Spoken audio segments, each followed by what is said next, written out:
Good afternoon, and thank you for joining Coretek's Tuesday Tech Talk. Today we'll have Jim Hunter, Coretek's Chief Information Security Officer. He's going to talk to us today about backup and disaster recovery and talking about where your data is. With that, I will turn it over to Jim Hunter. Jim? All right. Thanks, Paula. Welcome, everybody, on a suddenly cold Michigan Tuesday afternoon. You know, typical Michigan fashion, weather's changed on a dime and gone from 60 to snowing overnight. So anyway, welcome and thanks to everyone for participating in the webinar. And as Paul mentioned, we're going to talk about backup and DR today. And really with backup and DR, the conversations I have with a lot of clients, the best place to start is really with the data. You know, what is it that we're going to be ultimately backing up and providing disaster recovery services for? It's really the single best place, in my opinion, to start. So, you know, with this COVID-19 response, it's really changed a lot and forced companies very quickly to send their workforces home and remote very, very quickly. And in some cases, companies had very mature, business continuity and DR plans, were able to accomplish that with very little effort. And in other cases, companies sort of had, plans for partial remote workforces and others, and it's really created a lot of new issues as a result of that. And one of them is, where's all this data now that the workforce is remote? And that's one of the areas that we're going to explore today in the conversation. First, try to have a little fun with this, but I was a big fan of Dilbert, and just thought it'd be something nice to break up the day and start this off with. Give everybody a chance here to read this.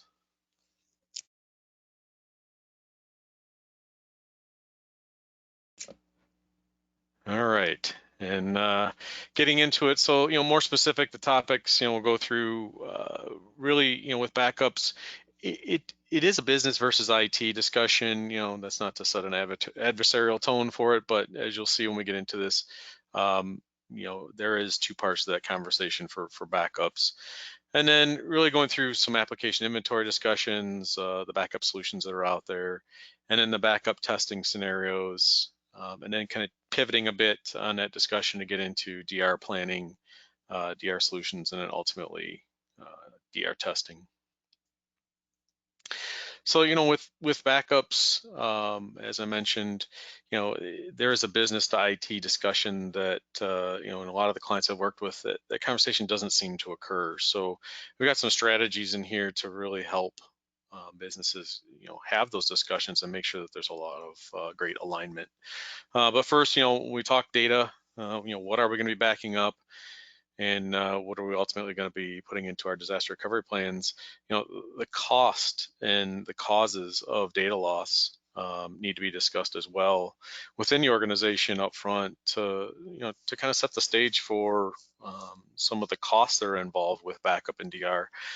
And when you look at the ways that data can be lost, the first one on the screen, ransomware alone, being on the security side and dealing with clients that have had ransomware events, unfortunately, the only way you can recover from that event is to restore the data. And usually when you're in the midst of a security issue like that, and we identify the machines that are involved in it and decide, okay, next best plan is to rebuild these machines and just put the backups back on there to get the data restored. That's when we get the big looks from the clients, wide-eyed, like, well, I'm not sure I have them. I haven't tested them in a while.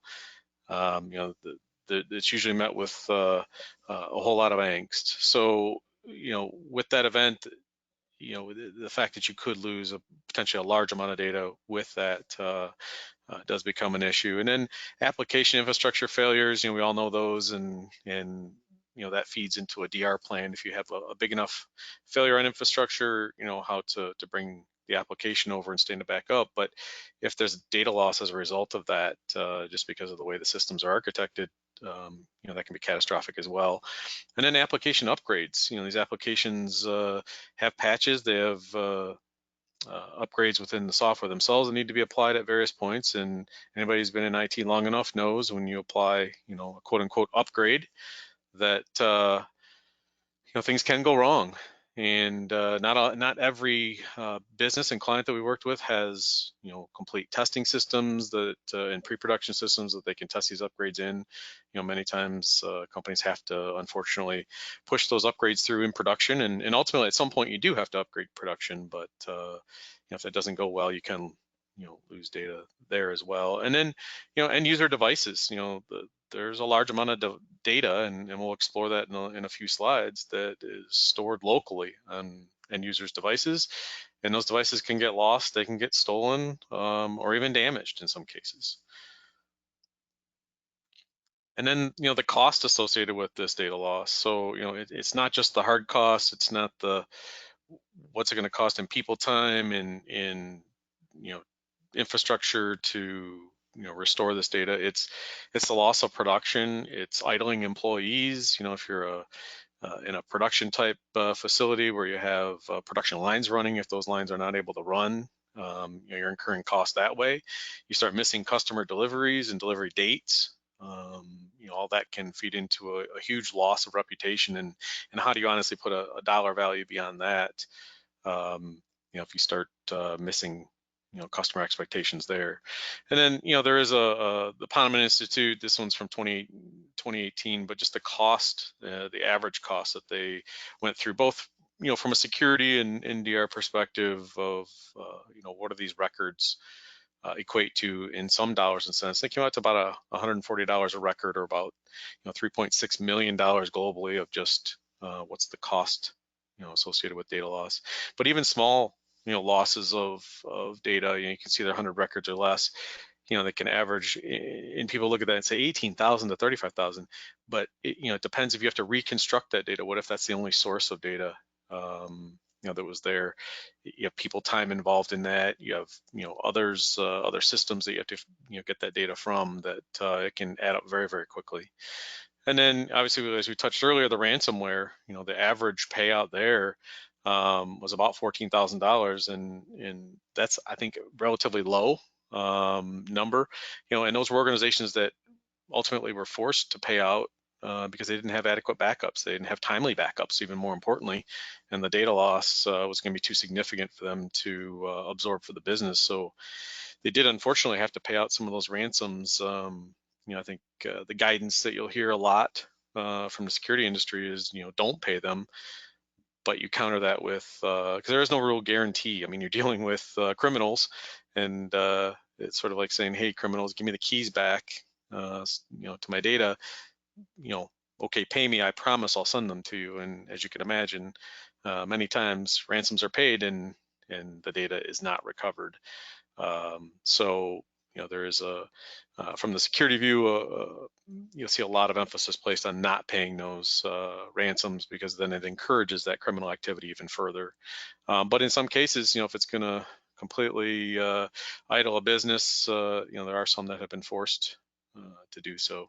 And then in 2019, state and local government, school systems and others, they've been a big target for the last couple of years. And just last year alone, I mean, there's over 500 of them that were targeted specifically for ransomware, and we're pretty successful. There's some cities that are still recovering even 6 months later, and have lost a significant amount of data, even tax information and things like that. So, to start the conversation, on that business versus IT view of backup, just highlighting, what does business really think of backup? And for them, the expectation is that there's never going to be any data loss. I think if you ask business owners, about backups, and say, oh, IT takes care of that. They have the ownership and responsibility. They're backing up our data when we need it. And most importantly, they know where that data is that needs to be backed up. We don't need to be concerned with that. And that creates some issues, as you can imagine. IT's view of the data, view of backup, they're looking for that single enterprise backup solution. They don't want to manage multiple solutions, which may or may not be the best way to go. While it is nice to have everything under sort of a single pane of glass, given the solutions available to us today, and you'll see later on in the presentation, there may be much easier ways to accomplish certain backups for a certain set of data versus taking it through more traditional, single enterprise solutions. And then that feeds into that second point of one schedule and type fits all. I think that paradigm is being challenged significantly, and I would argue that's not always the best way to go. Again, you got to look at the data and what's most appropriate for it. And then, IT also views backups so that, the business will go out and get new systems, expand current systems for capacity and others. And backups are not always thought about. It's an afterthought. It's, hey, how much is it going to cost for the software? How much is it going to cost for the hardware? And backups, unfortunately, aren't really ever factored into that because, quite honestly, the discussions aren't continuous and ongoing between, the business application owners and the IT owners. And then that data, the volume of it, is increasing so dramatically nowadays. The amount of data being cast off from various systems has increased exponentially. And there's a cost associated with that as well that IT has to absorb. And then, the users themselves, they want very quick restorations. And they want that from a couple of angles. They get impatient as everything today is now focused on immediacy and being able to get services and things at the touch of a button. They want that same user experience when it comes to backups and restoration. They don't necessarily want to put in a ticket to explain to someone what file, what folder, where it is, how do I restore it, I need it now. I got a project deadline that's due. I don't have time to sit for an hour and wait for someone to go recover that file some way. So, they want self-service. They want the ability to restore that data very, very quickly. And all that comes down to is alignment and having those conversations. You need to identify a business application owner. You need to listen, to them and how they use the application, whether it's a departmental application, something that might be running 3/4 of the business. If it's an ERP system, get in touch with those application owners and just have them explain to you, or better yet, do rounding with them and go to the various points within the organization where they're using that system and just watch and see how they use it. And then the flip to that is, you in IT need to educate them on the current backup solution, what's available, how it works, sort of what's the timeliness of it, and what we're backing up. Because ultimately, we're going to develop that last line you see there is a co-managed application inventory. I think there's other ways to and other terminology to be used for it. There's a criticality and business impact analysis that can be done on applications as well. But ultimately, what we're looking for is a single application inventory of every application in use in the company, from, like I said, full company-wide applications down to individuals and individual departments' use. And there's some very key pieces of information that we're going to look for in that application inventory. So, when you get into that process of developing that inventory, or if you have one today, the things that you should be looking for and really trying to identify and record in this inventory is, what's that application ecosystem look like? What's the infrastructure that it takes to deliver this application from the back-end devices all the way out to the end user? Is this a browser-based application? Is there a client application that has to be installed on a user's workstation? Is this SaaS hosted? If it is, what are the SLAs that these SaaS providers are providing for this application? Is that going to meet what the business wants for RTO and RPOs that we'll get into in a minute? And then is there any third-party application, connectors or other sources, other companies' APIs that you're consuming as part of that? And in the middle column is really where all this comes together, and where you want the most strict alignment, and that is recovery time objectives and recovery point objectives. So, recovery time objective is looking at, what's the business's expectation for if this system goes down to the point where IT has to turn on DR just for that particular application or system. How long is that going to take? Is an hour good enough? Is an hour, the business is saying that's way too long or that's adequate? But you have to have them identify that in IT to be able to explain how long it's going to take to recover those systems to make sure that they align. And then the recovery point objective. There's a lot of times I'm talking with clients and I'll ask a business owner and say, well, what's your expectation for data loss? If this happens, are you looking for it literally up to the last minute? And they'll say, yeah, we don't want any data loss, the last committed transaction. And then you turn that conversation to the IT owners and they say, hey, no, that's set up on a 10-minute interval. You're going to have a 10-minute loss, or you get a 1 hour recovery. You're going to have an hour's worth of data loss. So really having that conversation up front to make sure there's alignment there is what you need to develop a good backup policy, and then more importantly, a DR policy as well. And then you need to keep reviewing that. And yes, and it's just a quick example, sort of, what that application by application view, just picking on an ITSM application, the business will tell you it's used by 150 users, it's very critical, it's expected to be always available. How many times we hear that from the business side, but these are things now that IT can use. They're saying they want the recovery time to be less than an hour. And the impact to the business is, if this is down, they can't contact any clients and they can't record any trouble tickets or things from clients. So it has a big impact to the business. And then they expect no data loss. So IT can then look at that and explain, well, the way it's interfaced and architected today for backup, you're getting full backups every week and differentials every day. Maybe we have storage that's at a RAID 10 level, but hey, look, we're looking at 4 hours to go stand this up from our cold site, and you could lose potential of half a day to a day's worth of work when we apply these backups. Well, that right there is exactly the point that we're talking about, that they're not aligned. And the time you don't want to find out about that is during an event or something where you need to restore. So and if you just take that example and sort of walk through it step by step, and application by application, you'll arrive at the end with a full inventory like that, and then you can look for things that are misaligned and need to be corrected. And then with COVID, as we talked about earlier, everybody is suddenly, non-essential workforce is now remote and has been for over a month. And, as I touched on earlier, a lot of these had to go to just standard VPN type connections where maybe not the entire workforce had ever been subjected to. Key systems may or may not be advertised to that VPN, so there's been a lot of change there. And the users, because of all that change, may be storing a lot of data primarily on these local devices. User data, they can store it in many, many places. I think the thing that we figured out with users over the years is they're going to store it in what they think is the easiest solution.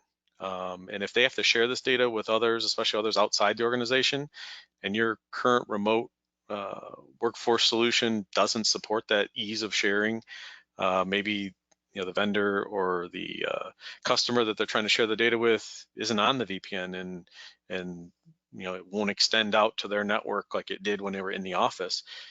They're going to get crafty. They're going to start using all sorts of other ways to share that data, up to and including using personal cloud applications. That's sort of the favorite place that, hey, I've got my own Dropbox, I got my own Google Drive, I have my own OneDrive, and I'll just copy it out there. I'll send you the link and you can go get it. And so it creates a lot of issues around user data. And then what types of data are we looking at? Are these business operations files? Is these client and customer data? Is this your own intellectual property that is highly classified within the organization? And the bottom point is one of the main points I like to bring out in that. This data could have personal information in it from your customers, from your own employees. It could have health information in it if you're in the healthcare industry. And we all know that that's highly regulated, and same thing with the credit card information. And is your remote solution that they're working under today accounting for all of that? Are we making it easy for the users to store data in a secure way, in a way that's backed up? And talking through the risks, obviously in healthcare, if this is over 500 records and somebody had to share a file, say it had an extract of 600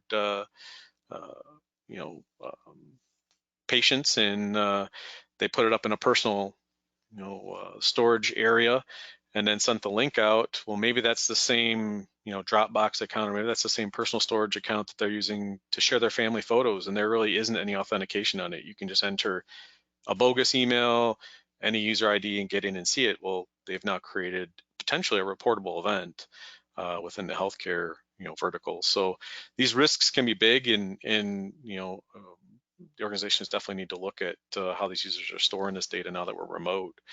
And that was from the security view. Now from the backup view, are we replicating this user data? If they're storing this data locally in their my documents and desktop folders, downloads folders, the organization needs to look at all these places that they're storing it, and then look at the solutions available. You can continue to store it on premise through your enterprise solution. You can go to public cloud. You can automatically sync. I think those are the things the users are going to be looking for. If you go back to the earlier slides, they want something easy. They want something intuitive. If you use something like OneDrive or Teams, those solutions, when you look at them, they're already encrypted. They already pass certain compliance and regulatory frameworks.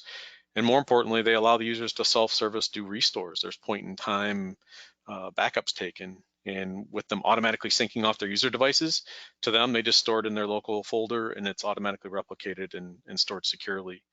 The organization needs to look at, for the applications themselves, should they be backing up the VMs or the databases, the application files, any department shares, and again, getting back to that thought pattern through, is storing it in one solution the most appropriate way? Are we better off going to, hey, we're going to use SaaS for this particular application, or a PaaS solution for the database, so that we know it's always being updated and replicated in the cloud? So you have to take into account all of those, and again, I'd argue that a one-size-fits-all solution today isn't always the best, and you really need to look at that. And then the biggest thing is validating these backups and testing them.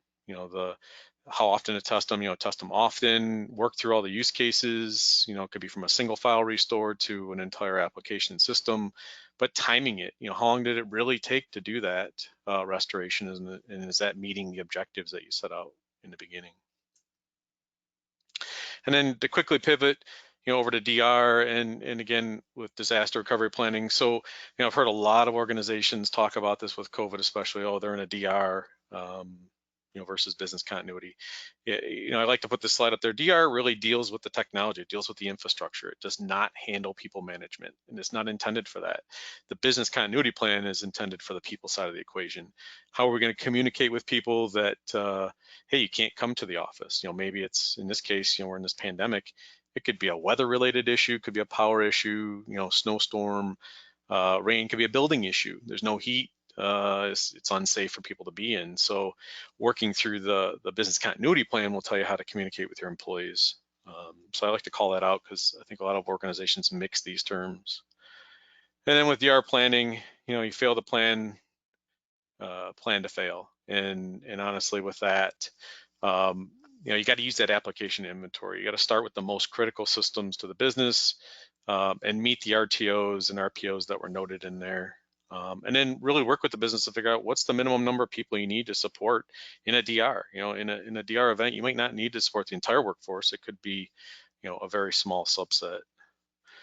And then, again, document everything. You can have one plan, one unified DR plan, but you need multiple solutions in there.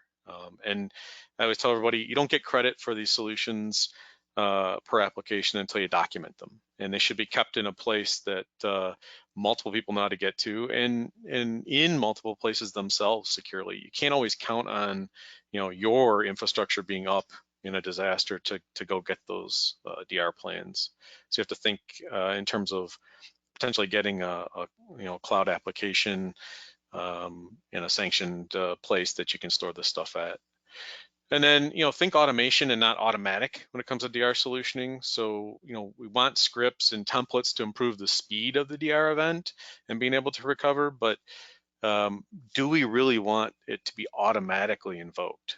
I think, you want some human element there. I think you want people interjected at some point into the incident that's occurring to determine whether it should be or shouldn't be, a DR event at that point, or it might just be for a single system, not the entire company. And then, the middle column, the notifications, communication's key. Whether it's initial communication as we're having an issue or ongoing, but you got to keep the business involved. Sometimes you have to keep the customers involved if these are client-facing systems, but having templates around those key messages, and more importantly, who will send them out and when. And again, if your email system's down and you're counting on that to send out the communications, well, now you've got an issue. So you need to think through some of that as well. And then on the staff side, I found, don't just let one or two people create the plan. I think the more people you can get involved as contributors, especially on individual systems, the more that they'll be familiar with the plan that gets developed, and they're going to feel some ownership around it since they developed it. And then the same thing for DR, that you want to test often and fail fast. You want single systems. Does everybody know their roles? I think I'm going to speed through a couple of these for time, but I think having surprise events, there's nothing wrong with that. It puts people on the hot seat. It really, don't always pick the same person. If you have sort of the IT superstar within your organization or the business superstar that always seems to handle everything, make them sit out. Create an event and force certain other people that aren't quite as familiar, or maybe always take a back seat to take the lead in some of these tests. And it can be a tabletop exercise, can be a single system. But I think you really need to get others involved just to make sure everybody understands. And then you always have the annual, big unified test. I think everybody thinks of when they get into DR testing that it's sort of a major event for the organization. We do it once a year. It is good because you can unify all the various base systems and others into that to make sure they're all working together. Next steps, obviously, I guess we're running out of time, but to speed up some time and give us some back here for potential questions, Coretek, we're an IT consulting company really specializing in born in and work within the cloud, and Microsoft Azure Expert MSP, Citrix Platinum Partner as well. And we work in a various number of industries, across industries, born in healthcare, but also work across manufacturing, financials, and other industries. And we have an offer with this backup in DR. It's really a proof of concept offer, and that is, we'll use some of our technologies and our partners' technologies around Azure. We've got some other partnerships with Cohesity and a few others to target one application and maybe up to 10 application workloads, the devices running it, to show you sort of what an automated, not automatic, but an automated failover would look like for that particular application. And then get you some cost estimates. I think there's a lot of concern, when you go to the cloud as to what it's going to cost with that. And with that, I'll open it up for some questions if there are some. Great, thank you so much, Jim. We do have a couple minutes here, so I am going to open up the line in case anybody would like to ask a question. Please feel free. Hi, did we have a question?